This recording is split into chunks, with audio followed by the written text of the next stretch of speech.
Filth left along the streets of some parts of the capital was the major concern of some residents as it rained earlier on Tuesday. Well, the rains, which lasted for over an hour, was preceded by strong winds which damaged some structures here in the capital. A drive along some streets in the capital saw a slowdown in business activities. Some people were seen walking sluggishly along the street, whilst others who probably thought it might rain again hurried along the road. These market women kept their foodstuff away from the rain but brought them out right after the rain subsided. But the major concern of most residents is the filth left along some streets for some time now. This practice is another disaster waiting to happen when it rains heavily. The rain also affected some telecommunication networks, while some part of the city's power supply went off. This man believes if today's rain had lasted more than 2 hours, it would have caused flooding in his area. Although today's rain didn't cause much destruction, residents here in Accra fear that the next heavy downpour might be similar to last year's June 3rd disaster. Ifwa Evans Chinri for Joy News.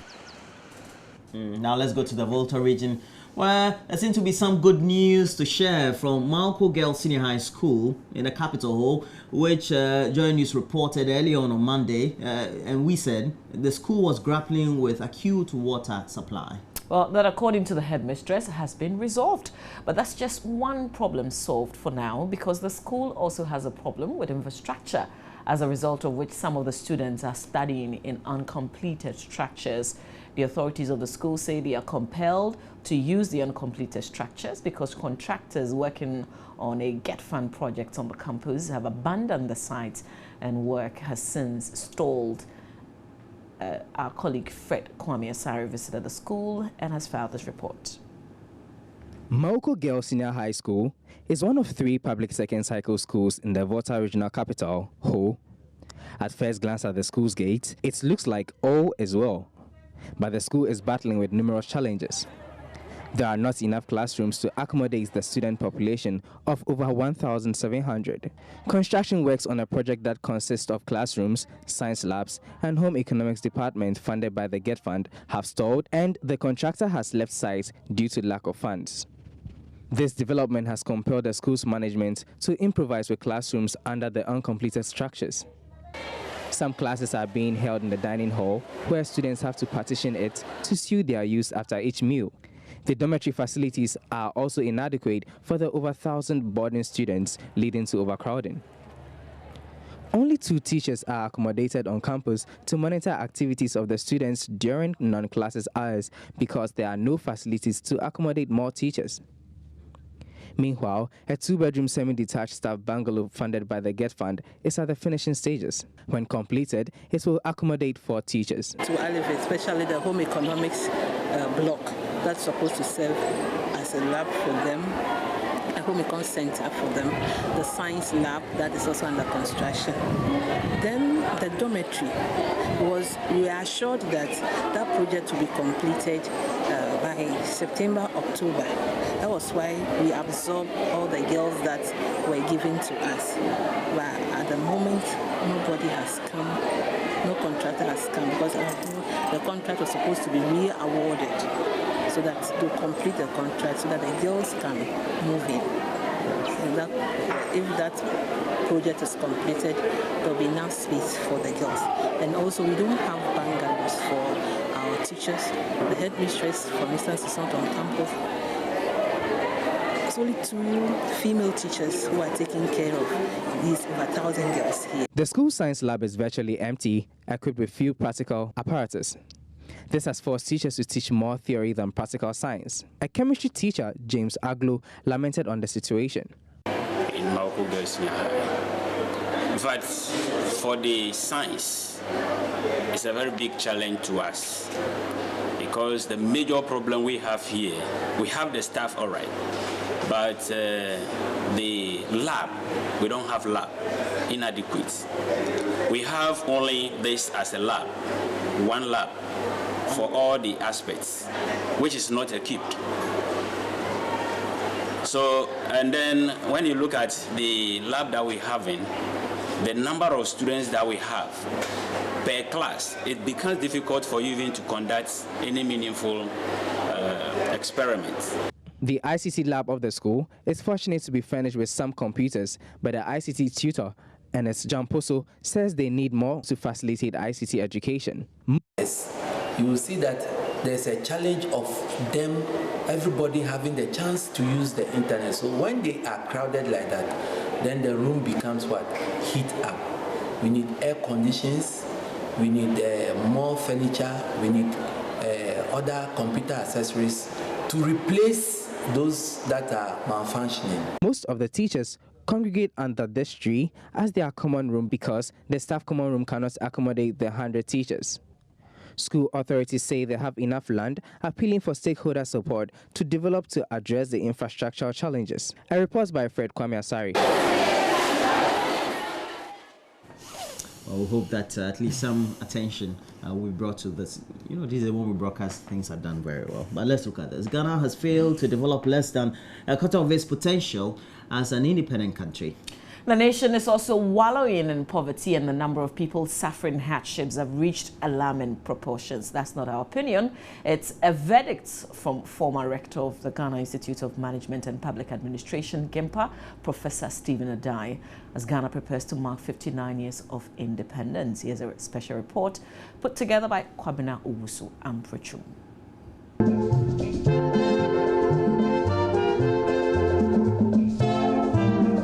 It was a day ordinary Ghanaians celebrated to mark freedom from the colonial masters. Oh, yes, it was a very exciting day for all of us, and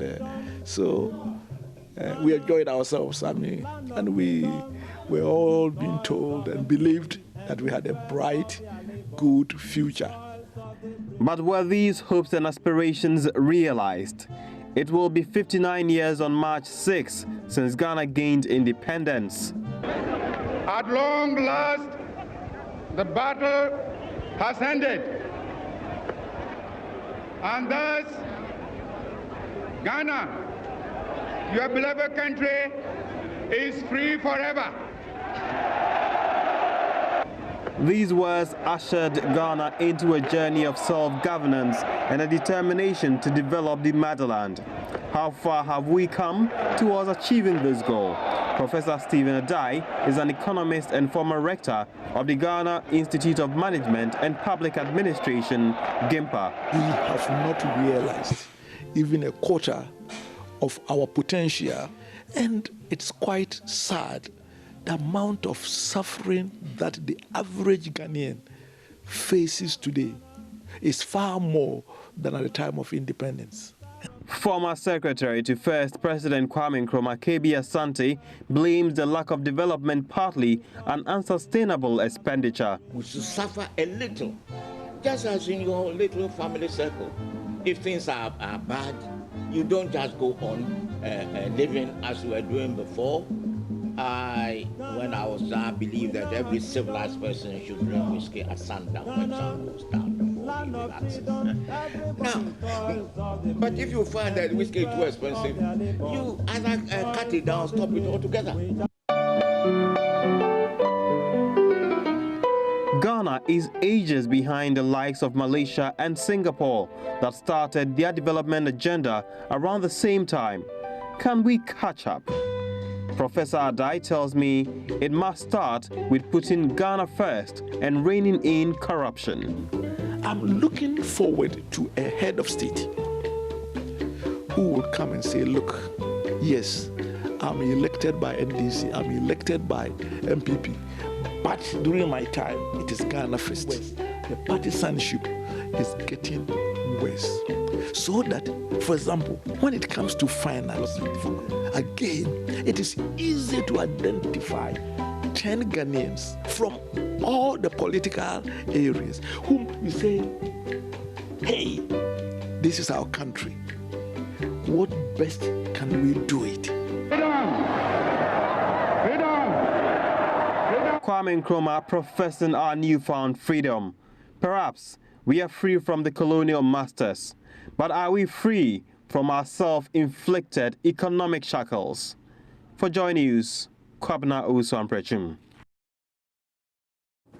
Some ex-soldiers who have sued the Ghana Armed Forces over alleged deductions of their gratuity are asking government to set up a committee of inquiry to investigate what they say is recurring fraud in the system. More than 650 soldiers who retired last year are in court demanding the payment of up to some 25,000 cedis each, which they say was fraudulently deducted from their gratuity. The Accra High Court adjourned the case to next week. That was yesterday when they sat. John Quayson is lawyer for the ex-soldiers. This matter is straightforward. You took my name to government. For example, WO1s, each of them was supposed to receive 85,000 Ghana cedis. Now the government says, okay, give every WO1s in Ghana 85,000. The government was willing and gave out those monies. Now the monies have gotten to the leadership of the Ghana Armed Forces, and you give me 60,000. The question is, where is the remaining 25,000? And I have told you, they number well over 1,000. And mind you, let it be on record, this is not the first time that has been the culture. But the 1988-89 group said, no, we will never sit for this to continue. As I speak to you, at least we have chalked some successes. Heads have rolled over there.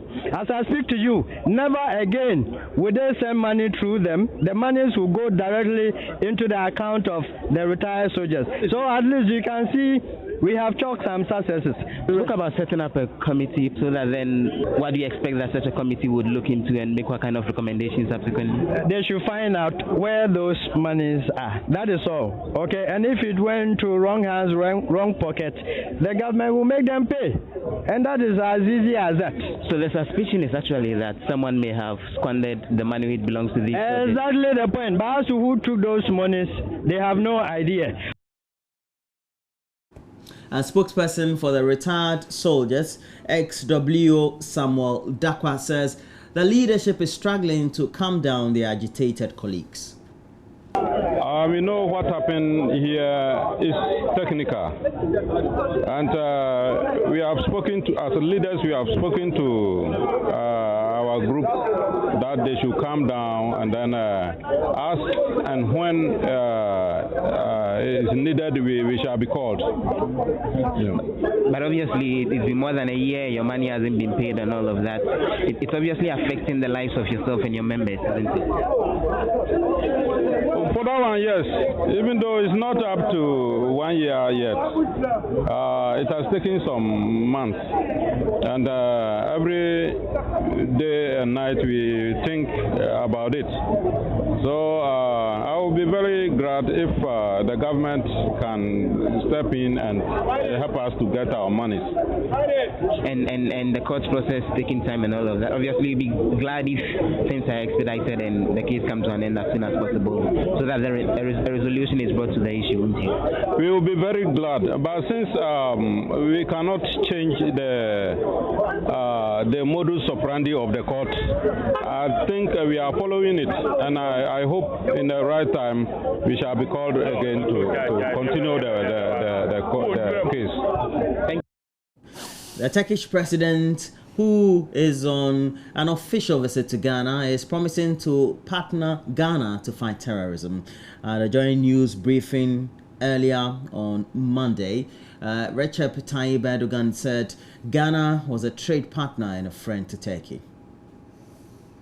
Cumhurbaşkanı Sayın Mahama'ya ve tüm Gana halkına, şahsıma ve heyetime gösterilen misafirperverlik için şükranlarımı sunuyorum. And I would like to extend my gratitude not only to His Excellency President Mr. Mahama, my friend, but also the people of Ghana for having shown the most generous welcome to not only me, but also all the members of my delegation.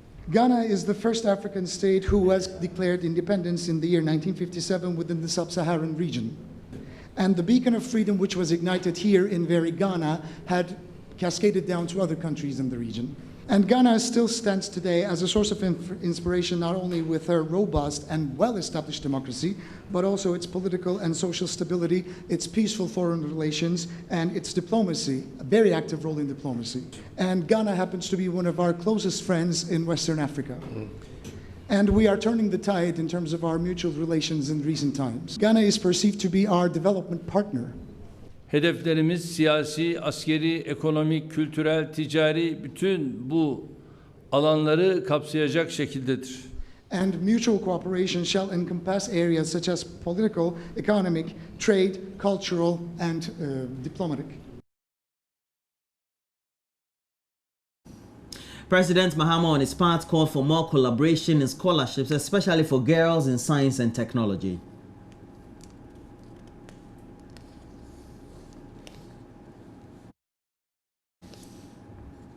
Well, we apologize for not being able to bring you the insert of the President, John Dramani Mahama.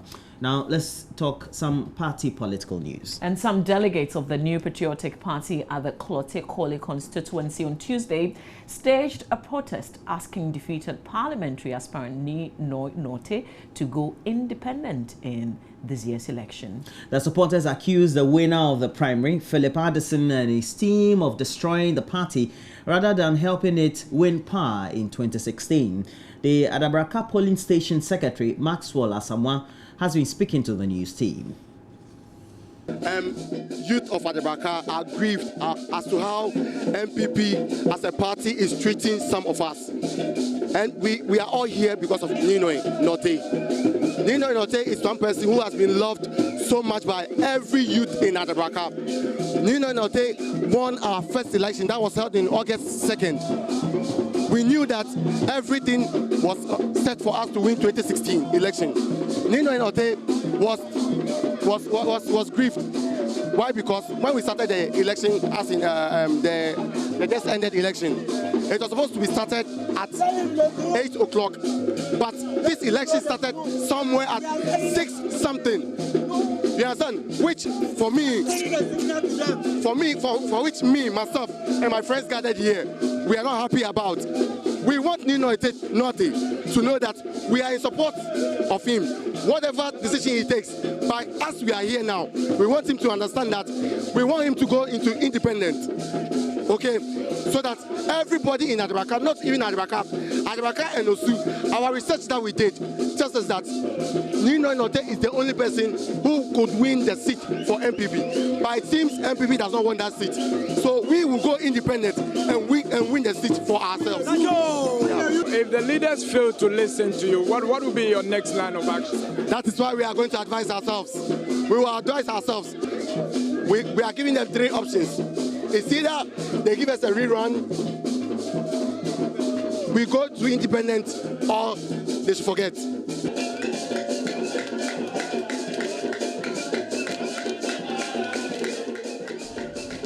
We're also protesting to you that we need you to give us a lot more of your feedback, even though we get some more. But the platform for WhatsApp is 056800,000, and through that very number you can reach us. We have a couple of the messages here. Yeah. This one says, good morning, Roland. You have made my day by mentioning my city, Fumbisi, in your motivational message this morning. May God bless you. It's from John Akapap, sending us that message. Thank you very much. I think your trip to the north over the weekend has held. It has really held. Joe in Cape Coast, thank you so much for liking our show. We appreciate it. This message came as early as like 5 something, even though we had not started the show. It says, hi, Roland. Why has government turned a deaf ear to us socially, widows who completed College of Education since 2014? And it's from Yakubu Eliasu in Daboya in North Gonja. Sending us that message on WhatsApp. One more, and then we'll bring you the headlines. Good morning. Please, can you help me know the GS approved fees for final year students who will be staying behind after vacation for the Awasi? And Michael from Dunkwa on of fame. I think officially the Ghana Education Service has not told the new school to make students stay behind. Those have been terms they've come with the parent-teacher associations. So it's not part of the calendar for each school year of the Ghana Education Service that you should stay behind. There's your school that wants to make you pass your examinations very well. And so that has been bought almost like a norm now. It's been decades that everybody does that. After holidays, they make final year students or stay behind, so that they try to study better, etc. Yeah. So please don't take that as a fee. They will ask your school. But it will also be good because Reverend Better, who is the PRO for the GS, is our very good friend, so we can always cross-check. Yes, we can always cross-check. We can indeed call him and officially if we want to ask him. Sure, further. we will do that on the show for you this morning. So just keep watching as maybe a final one. This one says, please, Roland and Mama, you try your best and get in touch with the MP for Gushegu, Thomas Kwesi Nasa, to please come out from where he is and help solve the water problem, because the water problem began about 2 months ago and nothing has been done to help solve it. We in Gushegu thought he is not in the country. From Idi from Gushegu. All right, Idi, we'll try and make contact with your MP and put your question through to him. But you might also want to look for the municipal assembly, right? Yeah, I think appropriately you should be talking to the head of the local authority, if it's a municipality or a district assembly. That's the first port of call, not your member of parliament. Really, your member of parliament is responsible for making laws, formulation, etc. in the legislature. I think that we also need to do some level of education for ourselves. Yeah, but if the MP himself goes to stand there and promise, he tells them, I'll fix this, I'll fix that, I'll fix that. I'm not sure the MP... That's the person they know. I'm not sure the MP promised that you provide them water when their water goes off. Because already you have water flow. So at least for the continuous supply that you need, it is a municipal or the district assembly or the local authority head that you need to get to. Yeah, but if he's watching, he can also take a cue from the MP from Adwejiri in Sawem Adwejiri, for instance. I mean, even though the solving the problem is not in his hands, he can also more be proactive, exactly and be the voice of the people. Yeah, true, So we'll try and locate your MP for you if he's in the country. Definitely stay with us. You're watching the AM show. When we come back, we've got the newspapers to share with you, and of course we'll get onto some news portals if it's possible and tell you what they're reporting. Just stay on. We're taking a break. We'll be right back.